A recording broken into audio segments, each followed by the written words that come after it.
दोस्तों, इतिहास हमारे अतीत की संघर्ष, हार जीत और हमारी अस्मिता और हमारी प्रेरणाओं की कहानी से भरा हुआ होता है। लेकिन कभी कभी हम इतिहास को नज़रअंदाज करते हैं और जहां हम अकादमिक इतिहास को पढ़ते हैं, उस अकादमिक इतिहास से हमारी सच्ची कहानियां कहीं न कहीं लुप्त हो जाती है।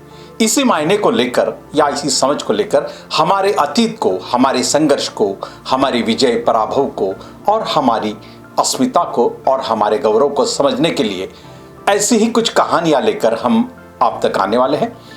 त्रिवेज मीडिया के दर्शकों का इस आज की कहानी के सदर में मैं सबसे पहले स्वागत करता हूं।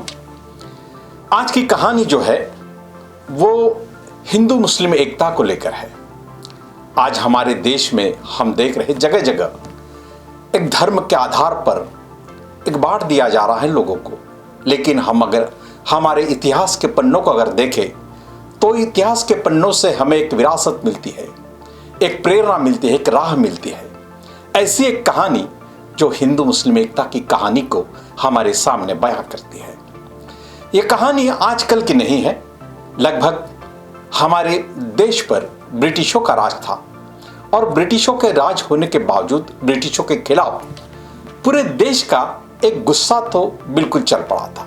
और इस गुस्से के खिलाफ जिस नायक ने हमारे देश में एक घोषणा दी थी कि आप मुझे खून दो, मैं आपको आज़ादी दूंगा, इसी घोषणा के नायक नेताजी सुभाष चंद्र जी बोस, इनके इतिहास से जुड़ी हुई ये कहानी हमारे सामने, आपके सामने आज पेश करते हैं।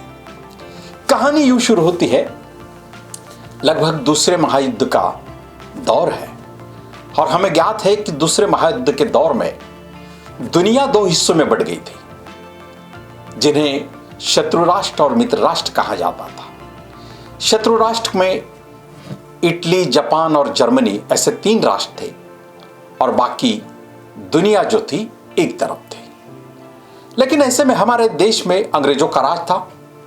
अंग्रेजों के खिलाफ जो गुस्सा था हमारे सुभाष चंद्र जी बोस के मन में कि देश को आज़ादी दिलाना, चाहे फिर उनके लिए लड़ना हो या जो भी कुछ करना हो, उसके लिए उन्होंने साहस जुटाया। और उन्होंने, आपको ज्ञात है कि इसी आशिया में एक शहर है, ये देश है सिंगापुर, जिसे हम आज जानते हैं। उसी सिंगापुर में आज़ाद हिंद सेना की स्थापना नेताजी सुभाष चंद्र बोस के द्वारा की गई और लगभग 40,000 के करीब सैन्य का जुटाव इस आज़ाद हिंद फौज में हुआ। और उन्होंने ब्रिटिशों के खिलाफ लड़ने के लिए, चाहे वो मित्र राष्ट्र के खिलाफ ही क्यों न लड़ना हो, इसलिए उन्होंने शत्रु राष्ट्र के पक्ष में जाकर अपनी लड़ाई छेड़ दी और अपने 40,000 सैन्य इस लड़ाई में जा उतरे, जो जंग के मैदान में चले गए। लेकिन जाहिर है कि सैन्य जहां भी उतरता है, सैनिक जहां भी जाते हैं, वो अपने खुद बलबूते पे मार्गदर्शन उन्हें नहीं मिलता, तो उनके पीछे कुछ कर्नल होते हैं, कुछ अफसर होते हैं जो उन्हें आज्ञा देते, आदेश देते हैं। ऐसे ही कर्नल इस आज़ाद हिंद सेना में थे, जिनका नाम था कर्नल प्रेम सरगल, गुरुबख्श सिंह ढिल्लन और शाहनवाज खान। हम जानते हैं कि इनके तीनों के नाम से हमें उनका धर्म भी ज्ञात हो सकता है। कर्नल प्रेम सहगल ये हिंदू थे। कर्नल गुरुबख्श सिंह ढिल्लन नाम से ही जाने जाते हैं कि वो सिख थे। और कर्नल शाहनवाज खान, उनके नाम से ही हम जानते हैं कि वो मुस्लिम थे। लेकिन ये तीनों कर्नल के मार्गदर्शन में आज़ाद हिंद सेना के जो 40,000 जवान लड़ रहे थे, लेकिन जैसे ही ये दूसरा महायुद्ध समाप्ति की ओर जाता है, दोस्त राष्ट्रों की या मित्र राष्ट्रों की जीत होती है, तो ऐसे में ये लड़ाकू सैन्य को पकड़कर उनको युद्ध कैदी बना दिया जाता है। तो 40,000 सैनिकों से कई हजार सैनिक मारे गए, कुछ युद्ध कैदी हो गए। लेकिन ये तीनों भी कर्नल प्रेम सहगल, कर्नल गुरुबख्श सिंह ढिल्लन और कर्नल शाहनवाज खान, इनको अंग्रेजों के गुस्से का शिकार होना पड़ा और इनके खिलाफ ये गुनाह दर्ज किया गया और उनको देशद्रोह के गुनाह पर उनको उनके खिलाफ खटला शुरू हो गया। और जो लाल किला आज हमारे देश की एक सार्वभौमता की निशानी है, उसी लाल किले के अंदर इनके खिलाफ चार्जशीट भी दाखिल हुआ।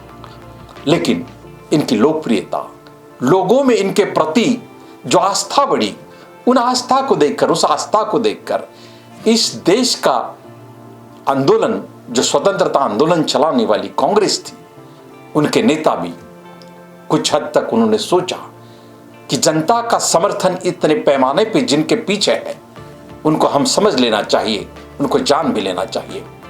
और इसी बात को ध्यान में रखते हुए हमारे आज़ाद देश के जो सबसे पहले प्रधानमंत्री बने पंडित जवाहरलाल नेहरू, उन्होंने उस वक्त 1943 में ये सोचा कि इन्हीं के वकील बनकर हम पेश होंगे। और उन्होंने जिस वकील की या बैरिस्टर बनने के बाद जिन्होंने वकीली छोड़ दी थी, वो लगभग 25 साल के बाद फिर वो काले कोट में अपने को उन्होंने लपेट लिया, क्योंकि उन्हें लड़ना था जो उनके नज़र में देशभक्त थे और ब्रिटिशों के नज़र में वो देशद्रोही थे। वो कर्नल प्रेम सहगल, कर्नल गुरुबख्श सिंह ढिल्लन और कर्नल शाहनवाज खान। लेकिन ये कहानी का एक अगला दौर है। इससे पहले जब ब्रिटिशों ने उनको जेल में बंद किया था, तो जेल के अंदर उनके साथ जो बर्ताव हुआ, वो बर्ताव इस तरह था कि जेल में किसी भी कैदी को, अगर हम चाहे वो युद्ध कैदी हो या सामान्य कैदी हो, जेल में उनको आजीवन के लिए कुछ खाना कुछ पीना तो मिलता ही है। तो वैसे इन्हें भी उस जेल के अंदर चाय सुबह के समय में परोसी जाती थी। लेकिन चाय परोसते वक्त एक बात उस जेल के अंदर होती थी। उस जेल में लाइन लगाई जाती थी। एक लाइन में हिंदू खड़े होते थे और दूसरी ओर की लाइन में मुस्लिम खड़े होते थे। ये ब्रिटिशों की नीति थी, जो हम इतिहास में शुरू से ही पढ़ते आ रहे हैं कि समाज को या देश में अगर राज करना है तो यहाँ के समाज को तोड़ना चाहिए, फोड़ना चाहिए और राज करना चाहिए।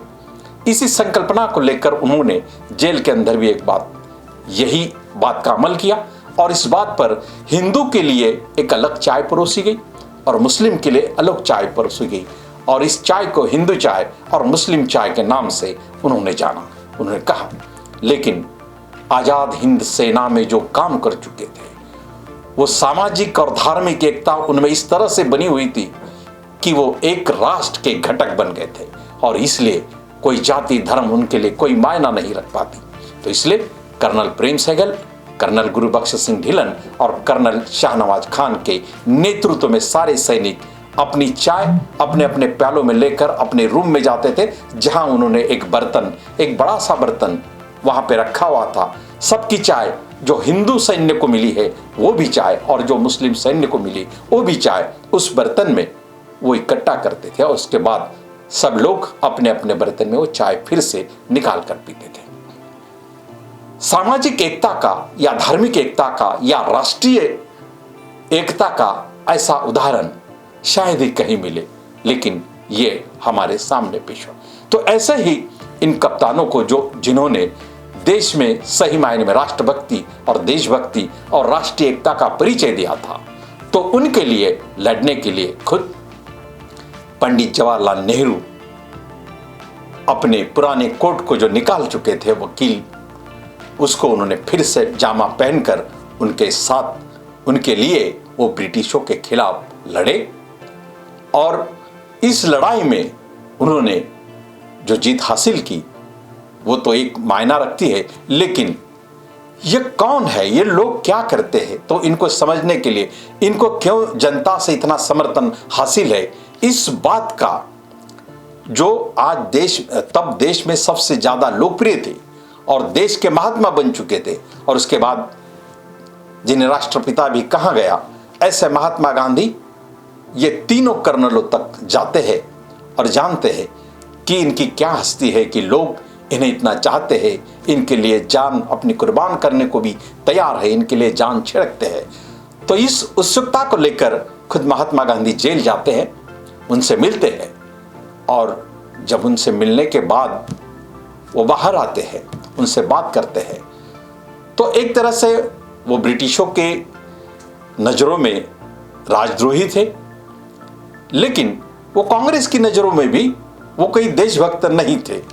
तो लेकिन जब पंडित नेहरू ने उनके साथ लड़ने की बात कही, जब महात्मा गांधी उन्हें मिलने गए और वहाँ से वापस आकर वो पत्रकारों से मिले और पत्रकारों ने उन्हें सवाल किया कि क्या आप किन लोगों से मिलने गए थे, तो उस वक्त महात्मा गांधी ने वो जवाब दिया।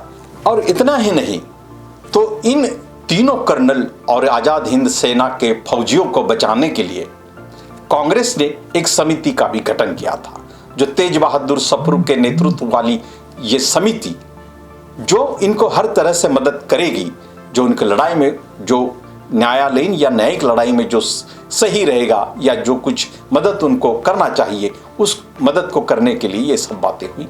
और इसी दौरान खुद महात्मा गांधी भी चल के जेल के अंदर गए, उन्हें मिले, और जेल से बाहर आने के बाद जब पत्रकारों ने उनसे सवाल किया कि क्या आप किसी राजद्रोह के गुनाहगारों से मिलने गए थे, तो महात्मा गांधी ने जवाब दिया था कि नहीं, मैं ऐसे राष्ट्रभक्तों को मिलने गया था कि जिन्होंने हिंदू एकता का प्रतीक बनकर इस देश में एक नई अस्मिता बना दी है, और ये राजद्रोही नहीं है। तो इस देश के हिंदू मुस्लिम एकता के वो धरोहर है, वो पक्षधर है। इतना ही नहीं, तो वो व्यवहार में एक देश और राष्ट्रीय एकता जो हिंदू मुस्लिम के विचारों में है, उनके व्यवहार में है, उस राष्ट्रीय एकता को यहाँ स्थापन करने के लिए ये जो तीनों राजद्रोही के रूप में जो जिनके खिलाफ जो गुनाह चल रहा था, तो उनसे जाकर मिलने के बाद गांधी जी ने बात देश से कही, पत्रकारों से कही, और ये बात देश में आज भी जानी जाती है। इसी वक्त जब महात्मा गांधी उन्हें मिलने गए थे, तो उसी वक्त इस बात को उन्होंने कहा कि आपके लिए जनता इतनी कुर्बान क्यों हो रही, आप जनता के अंदर इतने लोकप्रिय क्यों है।